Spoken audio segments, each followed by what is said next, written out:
Yo tout le monde, on se retrouve pour une toute nouvelle vidéo. Aujourd'hui, comme vous le savez, c'est Halloween. Donc pour cette occasion, je vais vous faire un petit thread d'horreur. C'est une histoire assez longue que je trouve assez stylée quand même, hein. C'est un peu le cliché de l'horreur. Donc du coup, n'hésitez pas à mettre un pouce bleu et à vous abonner à la chaîne, ça ferait extrêmement plaisir. Sur ce, bonne vidéo. Donc on commence avec l'histoire d'une fille, on va l'appeler Mélanie pour cette histoire. Et elle vit dans un petit village de montagne qui n'est pas desservi par les transports publics. Donc en gros, elle n'a pas de transport public dans sa ville. Donc elle doit prendre sa voiture pour se rendre à la gare. La plus proche afin de prendre un train pour aller à son travail. Il y a deux chemins qui mènent à son village. L'un des deux chemins suit la plaine, monte au travers de plusieurs autres petits hameaux, donc des petites montagnes quoi. Il est plus long mais éclairé et suffisamment large pour croiser deux voitures. L'autre traverse une forêt mais il est étroit et n'est pas éclairé du tout, mais il est plus rapide. En règle générale, elle emprunte le premier chemin par commodité, mais ce soir-là, un client insistant les avait forcés à fermer le magasin après 21h. Le temps de prendre son train et d'arriver à sa voiture, il était près de 22h. Elle n'avait pas encore mangé et elle était fatiguée. Elle a donc décidé de prendre la route de la forêt. Il faut rouler à peu près 20 minutes dans les bois pour rejoindre l'orée du village.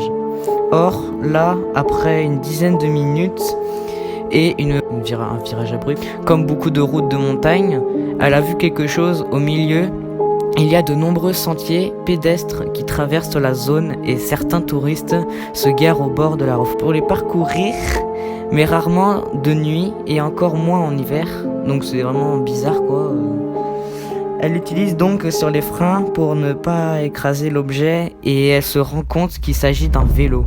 Plus précisément d'un vieux vélo militaire, un vélo 93 qui appartient à l'armée suisse.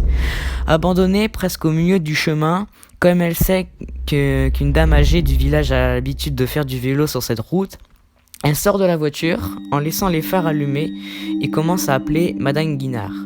Pensant qu'elle avait peut-être fait une chute en contrebas de la route, elle s'approche du précipice et appelle à nouveau « Il y a quelqu'un ». Et c'est à ce moment-là qu'elle a entendu comme un grognement et qu'elle a vu quelque chose bouger dans les arbres.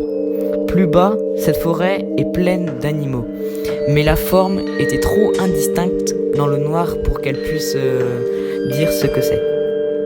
Prise de peur, elle s'est retournée avec l'intention de repartir à sa voiture pour prendre son téléphone, mais quand elle s'est retournée, le vélo n'était plus là. Très bizarre. Elle a commencé à paniquer et à regarder partout autour d'elle, au-delà des premiers arbres. Tout était plongé dans le noir et elle entendait à nouveau ce bruit, comme un grondement guttural. Alors qu'elle s'avance en direction de sa voiture, les phares s'éteignent.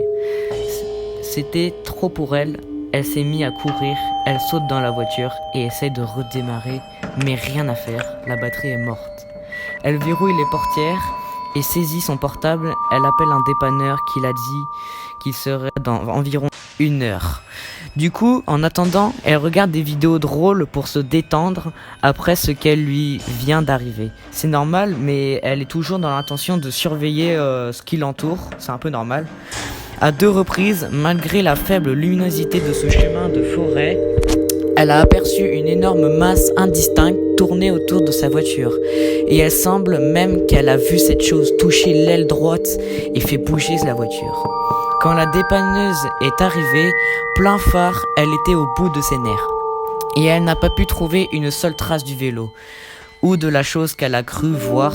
Le mécanicien a fait redémarrer en portant sa batterie et elle a pu conduire jusqu'au garage le plus proche. Puis elle a pris un taxi pour rentrer chez elle en précisant bien de prendre l'autre route. Plus tard, elle a appris que l'alternateur de sa voiture avait grillé, raison pour laquelle la batterie ne se rechargeait plus. Mais ce qui est étrange, a dit le garagiste, c'est que ce ne sont pas quelques phares qui auraient pu vider intégralement la batterie.